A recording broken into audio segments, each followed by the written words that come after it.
disturb করো তোমার disturb হয়েছে না বাবা দে দে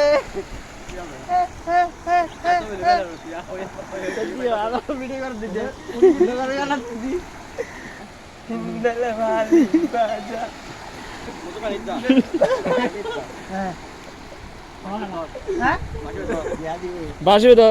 ধরে মাছ ধরো এখন আমাদের সম্মুখে তৈরি হচ্ছেন